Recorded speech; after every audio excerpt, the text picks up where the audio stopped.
Hello, my name is Finn Gallagher.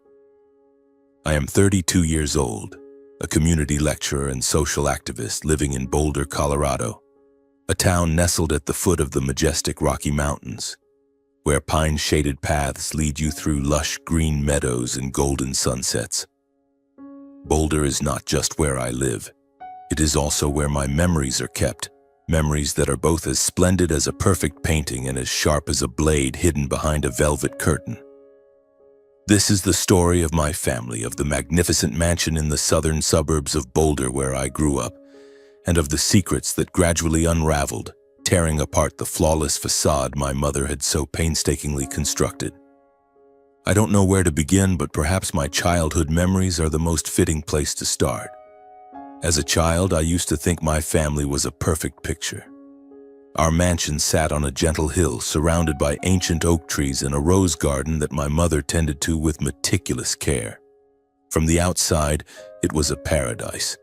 Windows sparkling in the sunlight, lavish dinner parties with guests in suits and evening gowns, laughter echoing from the dining room, and the proud look in my father's eyes as he raised a glass to toast his success.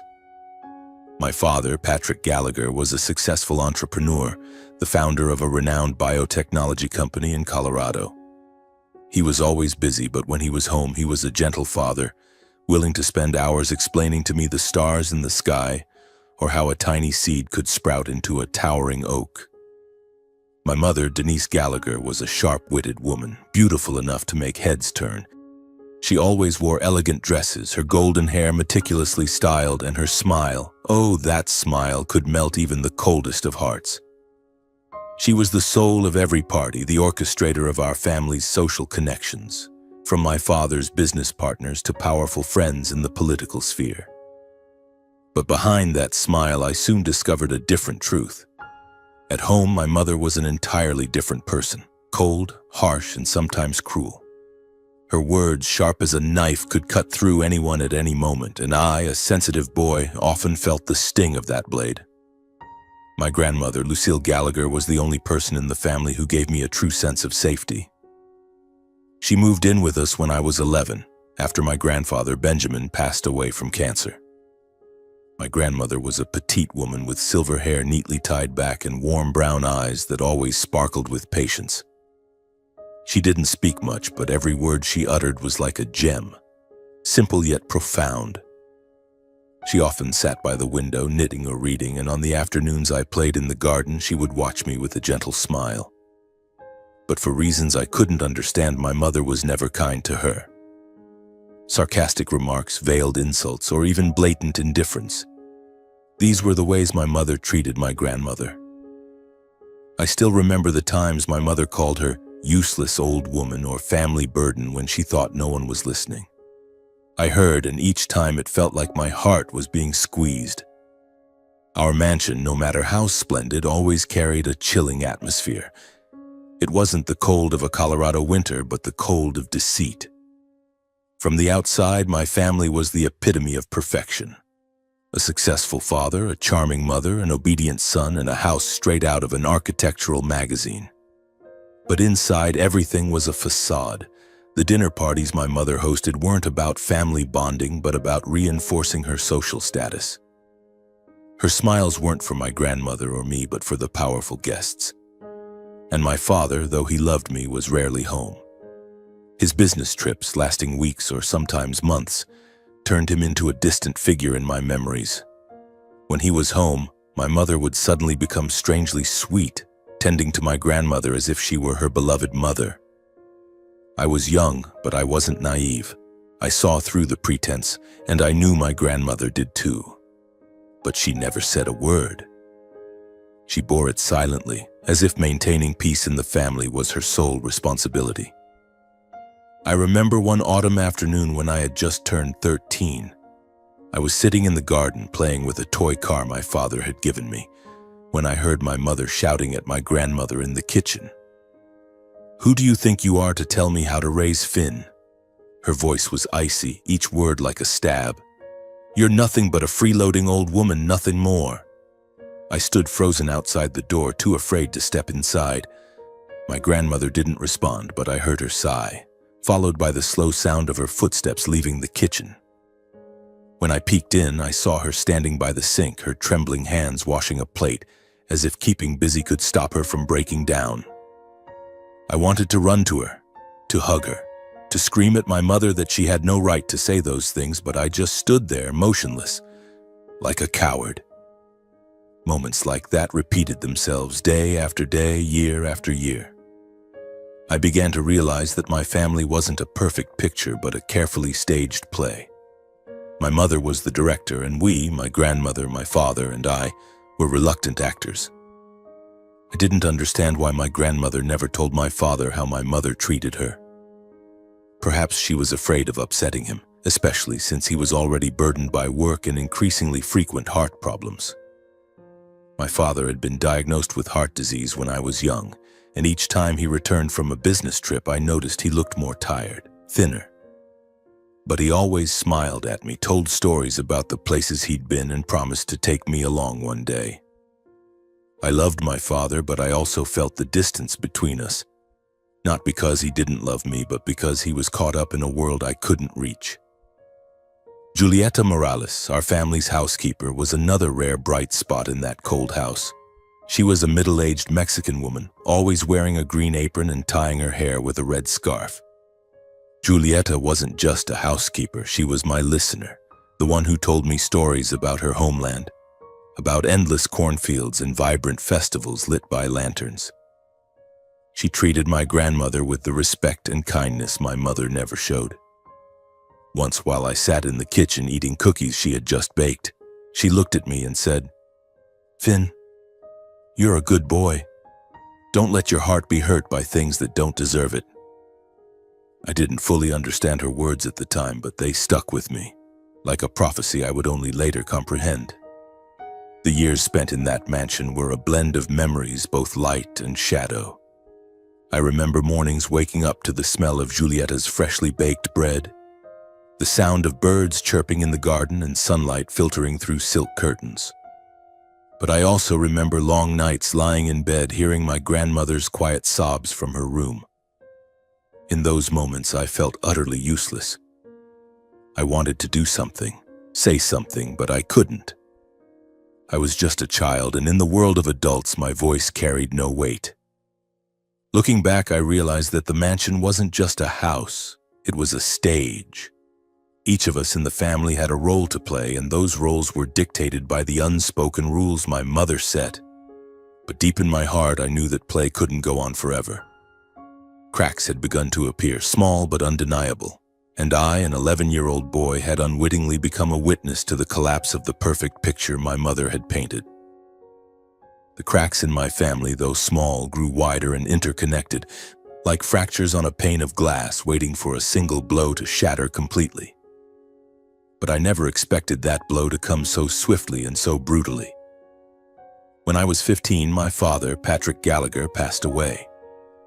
A sudden heart attack took him from me, leaving me in a world that instantly felt emptier and colder than the stone walls of our mansion. His death was not just a personal loss. It marked the beginning of the complete collapse of the play my mother had so meticulously staged. My father had always known about his heart condition. He once told me during a rare afternoon when we sat together on a wooden bench in the garden that his heart was like an old clock, still ticking, but sometimes it rattles a bit. He smiled as he said it, that gentle smile I cherished, but I saw a flicker of sadness in his eyes. I didn't fully grasp the weight of his words, only that he was often tired, frequently took medication, and sometimes I caught him sitting alone in his study, clutching his chest, breathing heavily. I worried, but whenever I asked, he'd pat my head and say, "Don't worry, Finn. I'm fine. Just be a good boy and study hard, and that'll make me happy." My grandmother was the one who worried about him more than anyone. Ever since she moved in with us after my grandfather's death, she watched my father with eyes full of concern. I remember evenings when he returned from long business trips, his face pale, his eyes sunken from exhaustion. My grandmother would quietly brew him a cup of hot tea, place it on his desk, and softly say, "Patrick, you're working too hard. Rest. Don't put more strain on your heart." He'd just smile, take her hand, and reply, "Don't worry, Mom. I have to take care of Finn and this family. But I could see the helplessness in her eyes. She knew his heart condition wasn't just a risk. It was a ticking time bomb, and every business trip, every late night at work, brought it closer to detonating. My mother, Denise, had a different approach. She knew about my father's condition but never showed concern in front of me or my grandmother. Instead, she focused on securing the future, or rather, securing her control. I often eavesdropped on their late-night conversations when I was supposed to be asleep. "Patrick, you need to make a will," she'd say, her voice sweet but sharp, as if negotiating a business deal. "You don't want Finn to suffer, do you? We need to ensure the assets are safe for him." My father, with his low, weary voice, would usually nod. "All right, Denise, I'll take care of it." I didn't understand what a will was, but I sensed the tension in those conversations, as if a secret was being kept. My grandmother, though she never said it outright, sensed it too. Once, when we were sitting in the living room, she stared out the window and whispered, "Finn, your mother is a clever woman, but that cleverness, sometimes it goes in the wrong direction." Her words sent a chill through me, though I was too young to fully grasp their meaning. Not long after, my father completed the will as my mother requested. I overheard her telling a friend over the phone, her voice smug. Patrick finally agreed. "Everything will go to Finn and me. Now I can rest easy." I didn't know what it meant, but an uneasy feeling settled over me. There was something in the way she spoke, the way she laughed, that made me shiver.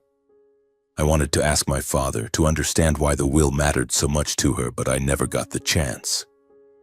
His business trips grew more frequent, and when he was home, he was often too tired to talk for long. I could only watch him from a distance, the man I loved most slowly being swept away by a storm I couldn't see. The day my father died, it was pouring rain. It was an October morning when cold winds from the Rocky Mountains swept through Boulder, rustling the golden leaves in the garden. I was at school, in history class, when the principal walked in, her face grave. "Finn, you need to go home now," she said, her voice soft but full of pity. My heart pounded, as if it already knew something terrible awaited. When I reached the mansion, an ambulance was there, its red and blue lights flashing through the rain. I ran inside, my wet shoes slipping on the wooden floor, and saw my mother standing in the hallway, her face pale but without a single tear. "Your father. He's gone," she said, her voice flat like she was reading a news report. My grandmother stood in the corner of the room, her trembling hands clutching a handkerchief, her eyes red but silent. I stepped into my father's study where the paramedics were packing up their equipment. He lay there on the floor, eyes closed, his face serene as if he were merely sleeping. I knelt beside him, took his cold hand, and whispered, "Dad, don't leave me." But there was no response. I don't remember if I cried or screamed, only that the world around me seemed to crumble, leaving behind an indescribable emptiness. My grandmother came to my side, placed a hand on my shoulder, and we sat there in silence as the rain tapped steadily against the windows. "Finn," she whispered, her voice choked, "I always feared this day would come. I told your father to rest, but he wouldn't listen. He wanted to give you a good life, but... Oh, Finn, I couldn't protect my son." Her words pierced my heart like a knife. I realized she wasn't just grieving his loss, but carrying the guilt of not being able to stop his illness, and the pressures of work from taking him. I hugged her tightly, tears streaming down my face, and in that moment it felt like we were the only two truly heartbroken by my father's passing. My father's funeral took place 3 days later, grand and lavish, just as my mother would have it. It seemed like all of Boulder came to our mansion. Sleek cars lined the road up the hill, and our sprawling living room was packed with people. Business partners, friends, even government officials I'd only seen on TV. My mother, in an elegant black dress, stood at the center, accepting condolences with a solemn expression. She hugged me in front of everyone, whispering, "Finn, you have to be strong. It's what your father would want." But I felt the falseness in her embrace, in her voice. She didn't cry, not once. I wondered if she was truly grieving or simply playing the part of the perfect widow. My grandmother, in contrast, could barely stand during the funeral. She sat in a corner of the room, her frail hands clutching her handkerchief, her eyes red. I went to sit beside her, holding her hand, and we stayed like that quietly as the hum of the crowd surrounded us. "Grandma, why did Dad leave us?" I asked, my voice breaking. She looked at me, eyes filled with tears, and said, "Finn, my boy didn't want to go, but his heart, it was too tired. I only wish I'd forced him to rest more so he didn't have to carry the weight of the world on his shoulders." Her words echoed in my mind for days, a reminder that she had lived in fear of losing him, and now that fear had come true. After the funeral, the atmosphere in the mansion changed dramatically. If it had been cold and false before, it now became stifling and tense. My mother, as if freed from her role as a wife, began to reveal her true self, cold, domineering, and full of authority. She controlled everything in the house with an iron hand, from the arrangement of the living room to how my grandmother and I were expected to behave. She no longer pretended to be sweet to my grandmother, and her sarcastic, hurtful remarks became more open. "How long does this old woman plan to stay here?" I overheard her say loudly to my grandmother in the living room once. I wanted to scream to defend my grandmother, but I was just a 15-year-old boy, powerless against my mother's dominance. Giulietta, our housekeeper, was the only one who seemed unchanged. She continued her quiet work, still baked cookies for me, and still looked at me with worried eyes. One evening, as I sat alone in the kitchen, she placed a plate of cookies on the table and said, "Finn, keep your heart strong. You'll need it more than ever." I didn't fully understand her words, but I felt an undercurrent approaching, a wave that would sweep away everything I thought I knew about my family. My mother began mentioning my father's will more frequently.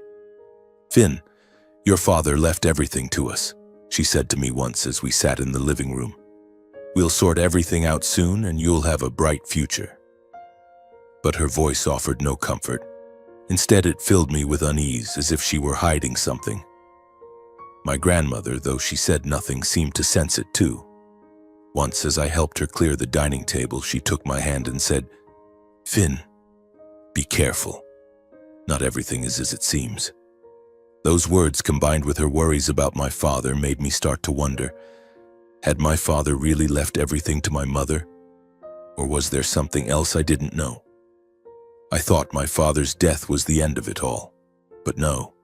It was only the beginning of a chain of events that would unravel the darkest secrets in my family.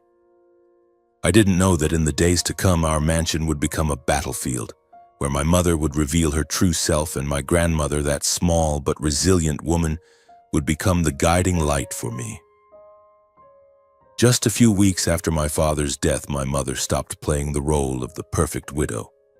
She shed her mask, revealing a person I had never truly known, cold, ruthless, and consumed by a hunger for power. My grandmother, that small woman with a resilient heart, became the primary target of her cruelty. And I, a 15-year-old boy, could only stand by, powerless, as the people I loved most were torn apart by the very family I belonged to. My mother began to change rapidly. She no longer hosted lavish parties or invited friends and business associates to the house. Instead, she spent hours in my father's study, rifling through papers, checking bank accounts, and whispering to strangers over the phone. I heard her mention the will and assets constantly, her voice brimming with excitement, as if my father's death was an opportunity for her to seize everything. "Finn, everything will be fine," she said to me once when I caught her in the study holding a thick stack of documents. "Your father left everything to us. We just need to sort out a few formalities and you'll have a bright future." But her eyes, sharp and calculating, made me feel like I was being drawn into a game whose rules I didn't understand. My grandmother, Lucille, stopped speaking about my father, but I noticed her often staring at an old family photo on the wall. A picture of my father, my grandfather, her and me when I was little, all of us smiling under the summer sun. "Finn," she said to me once, her voice trembling, "I couldn't protect my son, but I won't let anyone hurt you." I didn't fully grasp the weight of her words, but they made me feel safe, if only for a moment. That safety, however, didn't last long. About 2 months after the funeral, my mother openly brought a man into our home. His name was Reed Donovan, a man at least a decade younger than her, with slick blonde hair and a polished smile. Reed strutted through the mansion as if he belonged there, walking confidently, sitting in my father's chair, and even drinking wine from the crystal glasses my father loved. My mother introduced him as a close family friend, but the way her eyes sparkled with infatuation when she looked at him told a different story. My stomach churned every time I saw Reed. He didn't belong here, not in the memories of my father, not in the family I once knew. My grandmother, with her keen perception, immediately objected. One evening, as Reed sat in the living room laughing loudly and resting his hand on my mother's shoulder with familiarity, my grandmother rose from her usual armchair. "Denise," she said, her voice calm but firm, "don't you think this is inappropriate? Patrick has only just passed. You can't bring another man into this house like this." My mother, sipping her wine, turned to her with a mocking smile. "Lucille, do you think you have any say here?" she replied, her voice icy. "You're just a guest in this house. Don't forget that." My mother's words cut like a knife. I sat in the corner of the room, clutching the book I was reading, feeling the blood in my veins turn cold. My grandmother didn't respond, only looked at my mother with eyes full of pain and disappointment. Reed, as if to pour fuel on the fire, smirked and said, "Old lady, you should know your place. This is Denise's house, not yours." I wanted to stand up, to scream in his face that this was my father's house, not his or my mother's, but I sat there, frozen like a coward. From then on, my mother grew even more vicious toward my grandmother.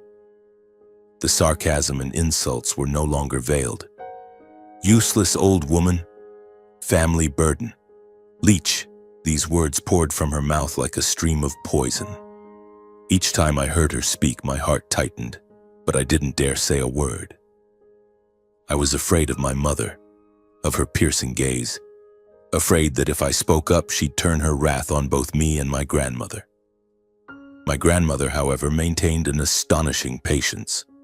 She didn't retort or argue, only quietly went about her daily tasks, cleaning, cooking, tending the garden, as if endurance was the only way to preserve peace in our fracturing home. But that peace couldn't last forever. One winter morning, when snow blanketed the hill outside the mansion, my mother summoned my grandmother to the living room. I was doing homework in my room, but her voice carried through the thin walls, making it impossible to focus. "Lucille, it's time for you to leave," my mother said, her voice as cold as the winter wind. "I've put up with you long enough. There's no place for you in this house anymore." I ran to the hallway, hiding in a corner, my heart pounding. My grandmother, in her pale green sweater, stood tall, her hands clasped tightly in front of her. "Denise," she said, her voice steady but trembling, "I've stayed here to be with Finn, to take care of him. Patrick wanted me here." My mother laughed, a sharp, cruel sound.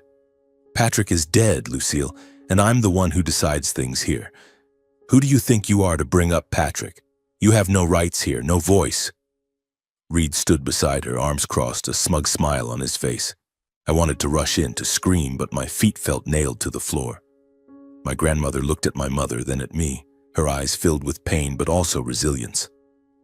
"Denise," she said, "you can throw me out, but you can't erase what Patrick and I built for Finn." My mother stepped forward, pointing in her face. "Enough! Your things are already packed. Leave today or I'll have you dragged out." I ran down the stairs, unable to take it anymore. "Mom, don't do this!" I shouted, my voice breaking. "Grandma hasn't done anything wrong. This is Dad's house, our house." My mother turned to me, her eyes like a blade. "Finn, shut up and go to your room. This isn't your business." She grabbed my arm, squeezing so tightly it hurt. "If you dare defy me, you'll regret it." I looked at my grandmother, hoping she'd say something, do something, but she only shook her head slightly, her eyes telling me not to fight my mother. She stepped toward me, placed a hand on my shoulder, and whispered, "Finn, don't worry about me. Take care of yourself, okay? Then she turned, walked to the door where a small suitcase waited on the porch. I stood there, helpless, watching my grandmother drag her suitcase through the thin layer of snow, her small figure fading into the cold wind. I wanted to run after her, to pull her back, but fear of my mother held me in place. As the door closed, I heard my mother say to Reed, "Finally, it's done. This house is truly ours now." I ran to my room, slammed the door, and cried. I cried for my father, for my grandmother, and for myself, a boy too cowardly to protect the ones he loved. Julieta, our housekeeper, was the only one who came to comfort me that night. She knocked on my door, bringing a mug of hot chocolate and a plate of cookies. "Finn," she said gently, "your grandmother is a strong woman. She'll be okay. And you need to be strong too." I looked at her, tears still streaming down my face. Why did my mom do this, Julieta? Why does she hate Grandma? Julieta shook her head, her eyes full of mystery. "There are things you don't understand yet, Finn, but trust that everything will come to light." Her words, though comforting, made me feel an undercurrent approaching, a truth I wasn't ready to face. In the days that followed, the mansion became my mother and Reed's domain. They laughed, held small parties with new friends, and acted as if my father and grandmother had never existed. I felt like a stranger in my own home. But deep in my heart, I knew my grandmother's departure wasn't the end. She had said she wouldn't let anyone hurt me, and I believed her.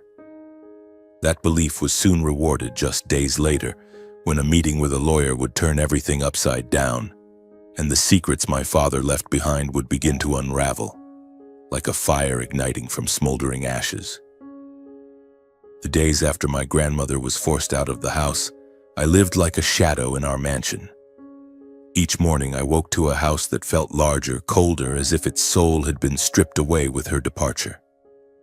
My mother, Denise, and Reed Donovan now dominated every corner. Their laughter echoed from the living room to my bedroom upstairs. I tried to avoid them, hiding in my room with my books and memories of my father, but the feeling of being trapped in my own home was suffocating. I missed my grandmother, her gentle eyes, the way she worried about my father when he pushed himself too hard, his fragile heart burdened by the pressures of work. She couldn't save him, and now I felt powerless to save her from my mother's cruelty. One morning, as I ate breakfast alone in the kitchen, Julieta, our housekeeper, had quietly placed a plate of toast and a glass of milk in front of me. My mother walked in, dressed in a sharp black business suit, her makeup flawless as if preparing for an important event. "Finn, you're coming with me today," she said, her tone curt, leaving no room for argument. "We're meeting the lawyer to settle your father's will. It's time to get everything sorted." I looked up, my heart racing. The will. That word had come up too often in her conversations, but I still didn't fully understand its significance. "Mom," I asked softly, "what's a will? Does it have anything to do with Grandma?" She glanced at me, a flicker of irritation in her eyes. "Finn, don't ask unnecessary questions. This is adult business. Just come with me and do as I say." I wanted to ask more, to say I didn't want to go, that I just wanted my grandmother back, but her gaze silenced me. I nodded, stood up, and followed her to the car. Julieta, wiping down the counter in the corner of the kitchen, gave me a worried look. "Be careful, Finn," she whispered as my mother turned away. I didn't understand why she said that, but her words sent a chill down my spine. The drive to the lawyer's office was silent. My mother drove, her eyes fixed on the road ahead, but I could sense the tension in her every movement. Reed wasn't with us, which gave me a small sense of relief. I sat in the back seat, staring out the window at the Rocky Mountains passing by in the pale winter light. I thought of my father, of the afternoons he'd told me stories about his business trips, promising to take me hiking in the mountains one day. I thought of my grandmother, how she always urged him to rest, brewing tea in hopes of keeping him with us longer. But he was gone, and now so was she. I wondered if this will could change anything, or if it was just another way for my mother to tighten her grip on power. The lawyer's office was in downtown Boulder in a sleek glass building with polished signs. We were ushered into a small room where a middle-aged man in a gray suit awaited us. He introduced himself as Simon Adler, my father's personal attorney. Simon had a stern face, sharp eyes, and a calm, steady voice, as if he were accustomed to handling tense situations. "Hello, Mrs. Gallagher. Hello, Finn," he said, offering me a faint smile before gesturing to 2 chairs across from his desk. My mother sat down, her posture rigid and confident, as if she were in control of everything. I sat beside her, feeling out of place in a room that smelled of papers and expensive cologne. "We're here to discuss Patrick Gallagher's will," Simon began, pulling a file from his drawer. My mother nodded, her eyes gleaming with undisguised eagerness. "Good. I want this settled quickly," she said. "Patrick left everything to Finn and me, correct? I need to know the steps to transfer the assets." Simon looked at her, then at me, his expression briefly unreadable. He didn't respond immediately, instead opening the file and flipping through a few pages as if searching for something. His silence made me uneasy, and I noticed my mother tapping her fingers on the desk, a rare sign of impatience. "Mrs. Gallagher," Simon finally said, his voice measured, "I'm afraid there are some details that need clarification." He slid a thick folder toward her but didn't open it. Before his passing, Patrick made significant changes to his estate. The will you're referring to, it's no longer the operative document. My mother's brow furrowed, her smile freezing. "What do you mean?" she asked, her voice sharp. "Patrick signed a will. I know he did. All the assets, the mansion, the company, the investments, belong to Finn and me." Simon took a deep breath, as if bracing for something difficult. "It's true that Patrick signed a will, but about a year before his death, he established a living trust. All his assets, including the mansion, investments, and shares in the company, were transferred into this trust. The will no longer governs those assets." I looked at my mother and saw her face pale. She clenched her hands, her nails digging into her palms. "A trust?" she repeated, her voice trembling but trying to stay composed. "Who are the beneficiaries?" "It's me and Finn, right?" Simon shook his head slightly, his eyes shifting to me then back to her. "I'm not at liberty to disclose the details of the trust at this moment, as its terms require a separate meeting with the relevant parties. But I can tell you that the assets are not distributed in the way you expect." He paused as if giving her time to process. "Patrick was very deliberate in setting up this trust. He wanted to ensure the assets were used for the right purposes and to protect the people he loved." My mother shot up from her chair, her voice rising. "This is a joke, isn't it? Patrick couldn't have done this without telling me. I'm his wife. I have a right to know." Simon remained calm, though I saw his hand tighten around his pen. "Mrs. Gallagher, I understand your emotions, but this is Patrick's legal wish. I advise you to stay calm. We'll arrange another meeting to clarify everything." I sat there, my mind reeling. A trust? What had my father done? Why hadn't he told my mother or me? I thought of my grandmother, of how she always worried about him, urging him to rest, the way her eyes looked when my mother forced her out. Did she know something about this? I wanted to ask Simon to know the truth, but I didn't dare. My mother turned to me, her eyes burning. "Finn, we're leaving," she said, her voice icy. "This isn't over." The drive home was silent. My mother drove faster than usual, her hands gripping the steering wheel, her lips pressed into a tight line. I wanted to ask about the trust, about what Simon had said, but I knew it wasn't the time. When we reached the mansion, Reed was waiting in the living room, a glass of wine in hand. "How'd it go, darling?" he asked, a smug smile on his face. My mother threw her purse onto the sofa, her voice trembling with rage. "Patrick! That damn man! He set up a trust and didn't tell me." Reed's brow furrowed, the first time I'd seen him lose his confident air. "A trust? What does that mean? Where's the money?" My mother turned to me as if I were part of some conspiracy. "Finn, do you know anything about this?" she demanded, her voice sharp as a blade. I shook my head, my heart pounding. I don't know, Mom. I swear. She stared at me for a long moment, then turned away, muttering, "We'll find out. No one can take what's mine." That night I lay in bed, unable to sleep. I thought of my father, of the letters he wrote me during his business trips, how he always said he wanted me to live a good life. I thought of my grandmother, her promise to protect me. And I thought of Giulietta, who always seemed to know more than she let on. Simon's words echoed in my mind. Patrick wanted to protect the people he loved. I began to wonder if my father had known about my mother, about Reed, about everything happening now. Was this trust his way of protecting my grandmother and me, even after he was gone? The morning after, as I sat yawning in the kitchen, my mother announced that we were going to the bank to check my father's safe deposit box.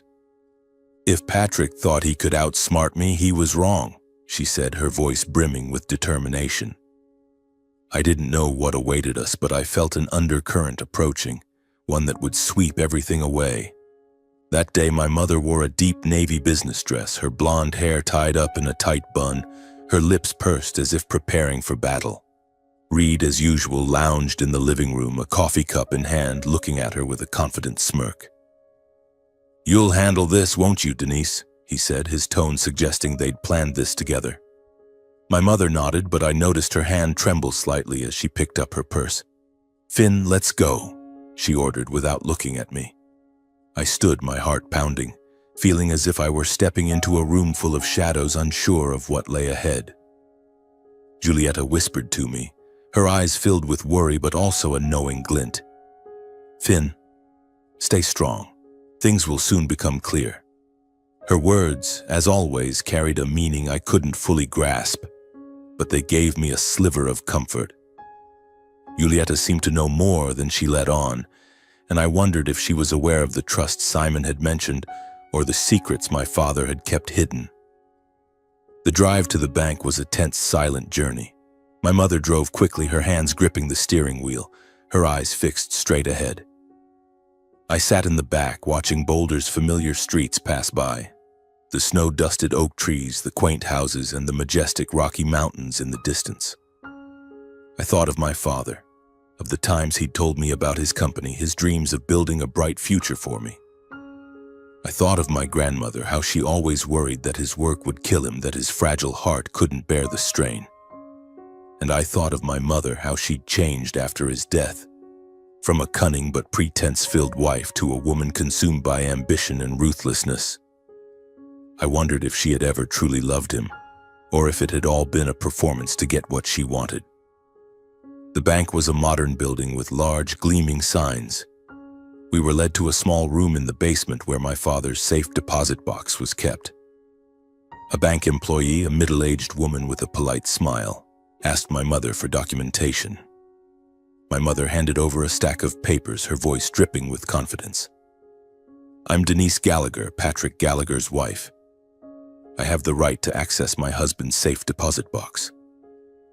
The employee reviewed the documents, then looked at my mother with an uneasy expression. "Mrs. Gallagher," she said hesitantly, "I'm sorry, but access to this box is not granted to you. It's managed by a trustee, Simon Adler, the attorney." My mother froze, her face as pale as the snow outside. "What?" she shouted, her voice echoing in the small room. "This is my husband's box. I'm his wife. He couldn't have given access to someone else without telling me." The employee stepped back, clearly unaccustomed to such an outburst. "Ma'am, I'm just following protocol. I can provide a copy of the relevant documents, but access is restricted to Mr. Adler." My mother clenched her fists, her nails digging into her palms, and I saw a flash of rage in her eyes unlike anything I'd seen before. The employee left briefly and returned with a thick envelope. She opened it, pulled out a sheet of paper, and handed it to my mother. "This is a copy of the documentation regarding the safe deposit box," she said. "It confirms that all assets in the box, as well as the mansion and other properties, have been transferred to a living trust established by Mr. Gallagher a year ago." My mother snatched the paper, her eyes scanning the lines frantically. I stood there, my heart pounding, not daring to speak. I caught a glimpse of the document's title, Patrick Gallagher Living Trust, and below it a line that sent a shiver through me. Primary beneficiary Lucille Gallagher. My mother nearly screamed. Lucille? That old woman? She turned to me, her eyes blazing. Finn, do you know anything about this? I shook my head, my throat dry. I don't know anything, Mom. But inside, a spark of hope flickered. My grandmother. My father had left everything to her. I thought of how she'd worried about him, how she'd endured my mother's cruelty to stay by my side. Had my father known how my mother treated her? Was this his way of protecting her and me? My mother threw the paper onto the table, her voice trembling with rage and panic. This can't be. Patrick couldn't have done this to me. I'll sue.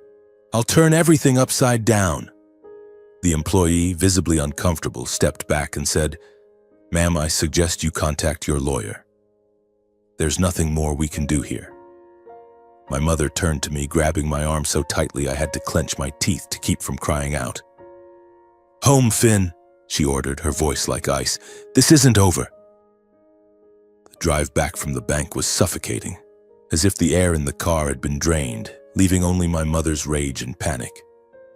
When we reached the mansion, my mother's voice broke with fury. Patrick betrayed me. He set up a trust and left everything to that old woman, Lucille. This house, the money, everything. Reed shot up from the couch, nearly spilling the wine in his hand. What? That old hag? He stood and stepped toward her, but she pushed him away. Don't touch me, I need to think. She turned to me, her eyes sharp as knives. Finn, go to your room now. Don't make me say it again. I quietly climbed the stairs, but instead of going to my room, I lingered in the hallway, hiding behind the wall, listening to their argument. We have to do something, Denise, Reed said, his voice low but urgent. We can't let that old woman take everything. Do you have a plan? My mother paced the living room, her voice trembling but resolute. I'll call my lawyer. I'll sue. No one can take what's mine, not even Patrick from the grave. I heard her make a phone call, her voice frantic, almost desperate. I need to see you now. There's a trust and I need to know how to break it. I stood there, my heart pounding, feeling both fear and hope. If my grandmother was truly the beneficiary, would she come back? Could she save me from this house that was turning into a living hell? I returned to my room, closed the door and sat on the bed. I thought of my father, of my grandmother, of the day she dragged her suitcase through the thin layer of snow, of her promise that she wouldn't let anyone hurt me. And I thought of Julieta, our housekeeper, who always seemed to know more than she let on. Did she know about the trust? Did she know what my father had done to protect my grandmother and me? The next morning I woke with a strange feeling, as if something monumental was about to happen. I heard my mother and Reed arguing in the living room, her voice shrill with anger. They say the trust can't be broken. Patrick locked everything up so tightly no one can touch it, Reed responded, his voice thick with frustration. So what do we do now? You can't let that old woman win. I quietly crept down the stairs, trying not to be heard. But as I neared the front door, the sharp ring of the doorbell cut through their argument. My mother stopped, turning toward the door. Who's that at this hour? She muttered, her voice laced with irritation. Reed stood to answer, but I was faster. Something urged me forward, and I ran to the door, flinging open the heavy wooden frame. There, standing in the pale morning sunlight, was my grandmother, Lucille Gallagher. She wore a gray coat, her silver hair neatly tied back. Her warm brown eyes fixed on me with unwavering resolve. Beside her stood Simon Adler, my father's lawyer, holding a stack of documents. I froze, unable to believe my eyes. Grandma? I whispered, my voice choking. My mother stepped behind me and I heard her sharp intake of breath. What are you doing here? She spat, her voice dripping with venom. I told you never to come back. My grandmother didn't respond immediately. She stepped into the house, her movements slow but commanding, as if she were the true owner of the mansion. Simon followed, his expression stern but composed. Mrs. Gallagher, he said, his voice low, I suggest you stay calm. We're here to clarify matters regarding the trust. My mother let out a mocking laugh, but I saw panic in her eyes. The trust? This old woman has no rights here. This is my house. My grandmother stopped, turned to face her, and for the first time I saw a steel-like strength in her eyes. The strength of someone who had endured too much but never broke. Denise, she said, her voice calm but cutting. This house no longer belongs to you. It belongs to me, the legal beneficiary of the trust my son Patrick established. My mother froze, her face as pale as paper. Reed stepped forward, pointing at my grandmother. What nonsense are you spouting? Denise is Patrick's wife. You have no rights. Simon raised a hand, signaling Reed to be quiet. Sir, he said coldly, I don't know who you are, but I advise you not to interfere. The trust is legally binding, and Mrs. Lucille Gallagher is the primary beneficiary. The mansion, financial assets, and company shares have been transferred to her. I have all the documentation here. He held up the stack of papers, and I saw my mother's hands tremble as she looked at them. My mother's voice broke with desperation. No, I'll sue. I won't let you take what's mine. She lunged toward Simon as if to grab the documents, but he stepped back, his gaze steady. Mrs. Gallagher, he said, you can contact your lawyer, but I assure you everything is legal. Patrick was very thorough. He knew exactly what he was doing. I looked at my grandmother, my heart racing.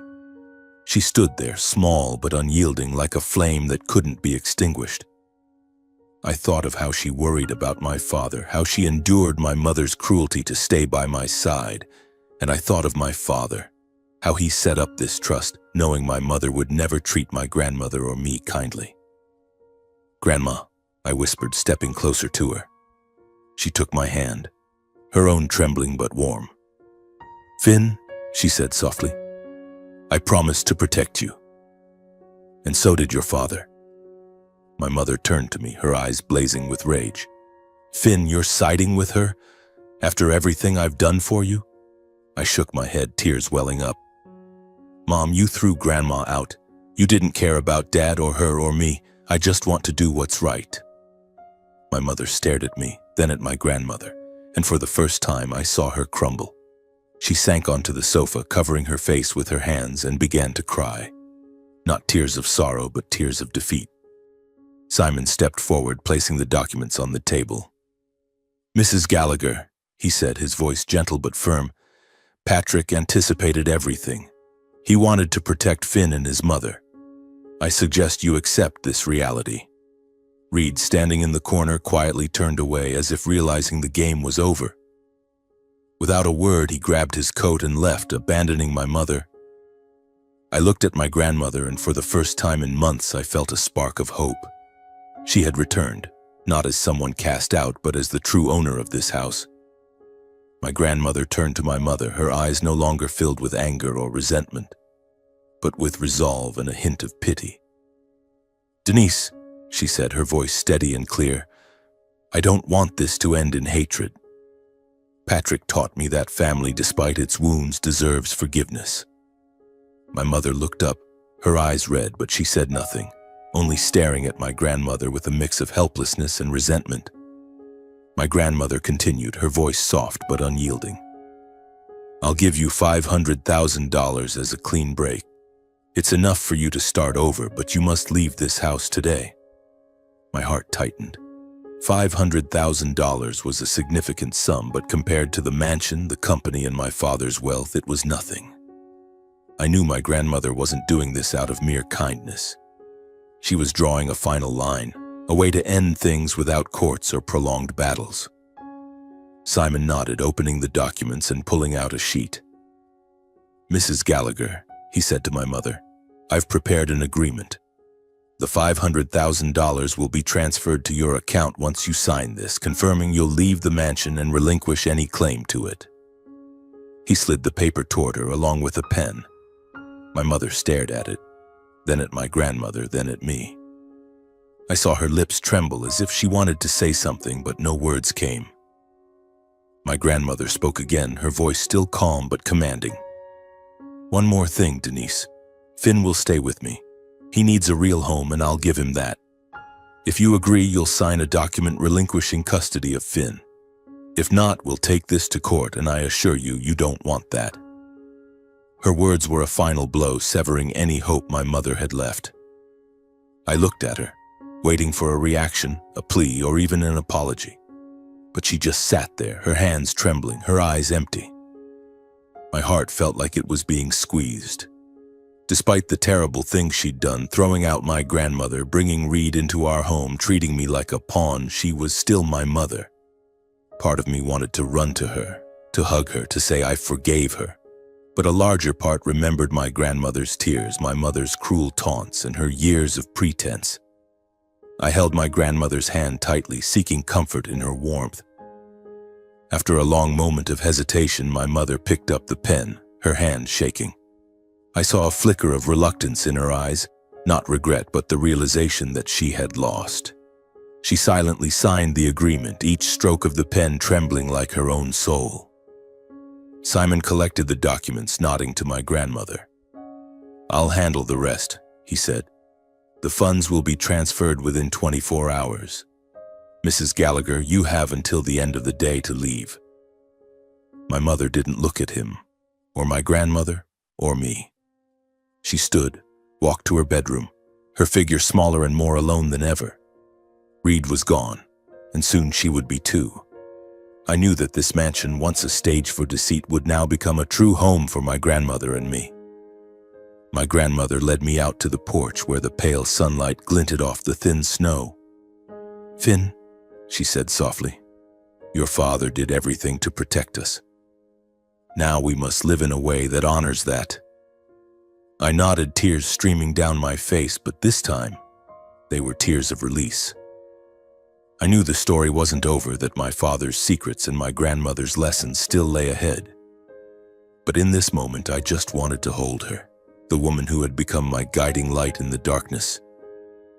The first few days after my mother left, I was haunted by the image of her collapsing onto the sofa, her hands covering her face, sobbing in defeat. I didn't hate her, but I couldn't fully forgive her either. In the months that followed, I slowly began to find myself again. I went to school, did my homework, but now every afternoon I returned to a real home, a place filled with the smell of Giulietta's freshly baked bread. My grandmother's laughter as she shared stories of her youth with my grandfather, and peaceful evenings by the fireplace where we read books or simply sat in comfortable silence. Giulietta stayed with us, and I realized she was more than a housekeeper. She was family. My grandmother never spoke of my mother, but I knew she hadn't forgotten. One day, as I sat beside her in the garden, I asked, "Grandma, do you hate Mom?" She shook her head, offering a sad smile. "Hatred only hurts the one who carries it, Finn. Your mother did wrong, but I hope she finds her way. As for us, we must live in a way that honors your father's love." Her words sank deep into my heart, and I began to understand that my grandmother was not only resilient, but also possessed a heart vast enough to forgive even after profound pain. When I was 19, having just finished my first year of college, my grandmother called me into my father's study. I rarely entered that room since his death. It still held the scent of old wood, books, and a faint trace of his cologne. She sat at the desk, in front of a small, intricately carved wooden box adorned with oak leaf patterns. "Finn," she said, her voice gentle but weighty, "it's time you knew the truth. Your father left this for you." She slid the box toward me. I opened the lid, my heart pounding, and inside was a bundle of letters carefully tied with a red ribbon, handwritten in my father's strong yet elegant script. I looked at my grandmother, unsure of what to say. "Read them, Finn," she said, her eyes a mix of sadness and pride. "This is your father's heart." I sat down, opened the first letter, and began to read. His words pulled me back to the days when he was alive, sitting beside me, sharing stories of his business trips and his dreams for me. The first letter read, "Dear Finn, if you're reading this, I'm likely no longer with you. I'm sorry I couldn't stay longer, couldn't watch you grow up. But I want you to know that everything I did, every decision I made was for you and Grandma. Your mother, she's a strong woman, but she's lost her way. I knew how she treated Grandma through Julieta, whom I trusted like a friend. I couldn't let you or Grandma be hurt, so I created this trust. It will protect you both even when I'm gone. Finn, I want you to live by the values Grandma taught me: honesty, kindness, and love. Take care of her because she sacrificed everything for you and me. Don't let greed or deceit guide you. I believe in you. I stopped reading, tears streaming down my face. I looked at my grandmother and she nodded as if confirming my father's words. I knew about the trust, she said. Patrick told me before he passed. It's not just about the assets, Finn, it's his love for us. I continued reading, each letter revealing a piece of my father, a thoughtful, profound man who always put family first. He wrote about setting up the trust, how he discovered my mother's deceit through Julieta, and the pain of realizing his wife was no longer the woman he once loved. In the box, I found one final letter, not addressed to me but to my grandmother. I handed it to her and she opened it, her hands trembling. She read aloud, her voice choked with emotion. Dear Mom, I know you'd never tell me what you endured from Denise, but I saw it all, through Julieta and my own heart. I'm sorry I let you bear that burden. This letter is my thank you and my apology. Thank you for loving Finn, for being his guiding light. I'm leaving everything to you because I know you'll protect him better than anyone. I love you. My grandmother folded the letter, tears rolling down her cheeks. I tried to protect your father, she whispered, but I wasn't fast enough. Now I'll protect you, Finn, as he wanted. I hugged her, feeling the weight of my father's words, the love he left behind. Those letters weren't just explanations, they were a flame, a light to guide me through the years ahead. In the years that followed, I continued my studies at the University of Colorado in Boulder, majoring in environmental science, a choice inspired by the afternoons spent gardening with my grandmother. The earth is our home, Finn, she used to say, her frail hands tending to a rose bush. If you don't take care of it, who will? Those words not only shaped my career, but also gave me a sense of purpose, to live not just for myself, but for those around me and for future generations. I joined environmental projects, organized local cleanup events, and gradually felt I was fulfilling my father's dream, to live kindly and meaningfully. My grandmother was my greatest source of strength during those years. Despite being in her 80s, she remained vibrant, diligently tending the garden and sitting by the fireplace on winter nights to tell me stories of my grandfather, my father, and the hardships she'd overcome. She spoke of my father with a wistful smile, never letting her pain drag her down. I began to understand that my grandmother didn't just teach me how to live, but also how to forgive. Though my mother, Denise, had done unforgivable things, evicting my grandmother, bringing Reed Donovan into our home, and treating me like a tool, my grandmother never spoke ill of her. Years passed, and I never reached out to my mother, not out of hatred, but because I needed time to heal. I knew she had taken the $500,000 from my grandmother and left, but I didn't know where she went or what she did. A part of me hoped she'd change, but I also understood it wasn't my responsibility. I focused on building my life, with my grandmother by my side, guided by the values my father and she had instilled in me. When I was 24, my grandmother passed away. It was an autumn morning with golden leaves blanketing the garden. She lay in her bed, her face serene. Beside her was a short handwritten letter left for me. Dear Finn, she wrote, I've lived long enough to see you become a kind man.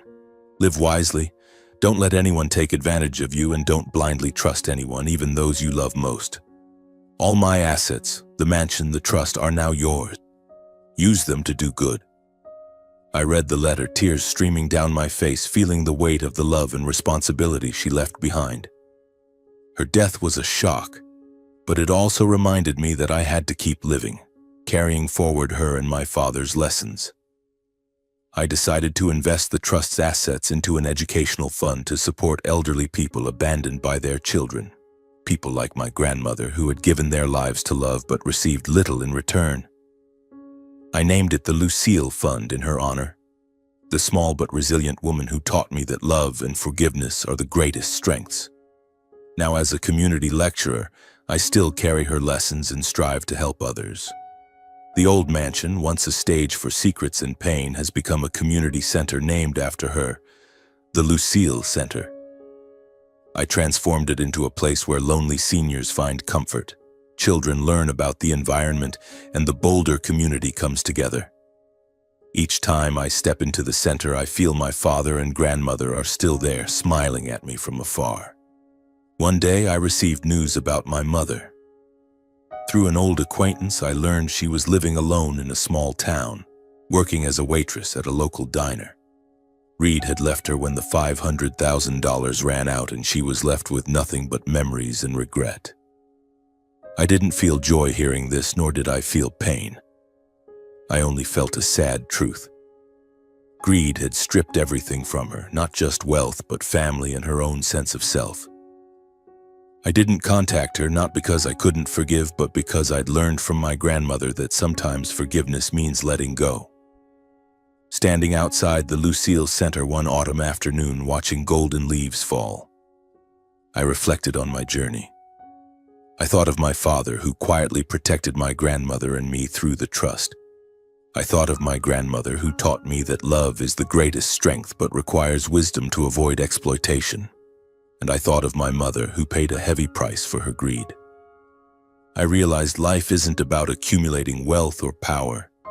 It's about living kindly, loving sincerely, and not letting greed cloud your vision. Live worthily, my grandmother once said, and I've tried to do that every day. Looking at the sky where the sunset painted the Rocky Mountains gold, I whispered to my father and grandmother, "I'm doing the right thing. I hope you're proud." Thank you for listening to my story. I wish you a peaceful and joyful day with your family and loved ones.